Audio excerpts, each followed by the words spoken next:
news of the Pakistani army's surrender spreads, the Mukti Bahini guerrillas come from their hiding places in the city. Not long before, some of them and their supporters had been guests and waiters in the hotel.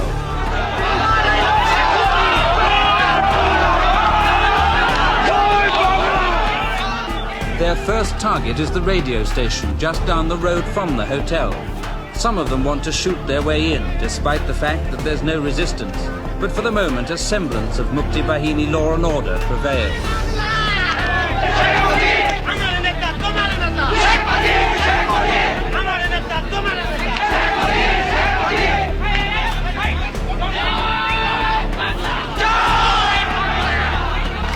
Unofficially, the birth of the new nation is proclaimed when the Bangladesh flag is raised over the radio station.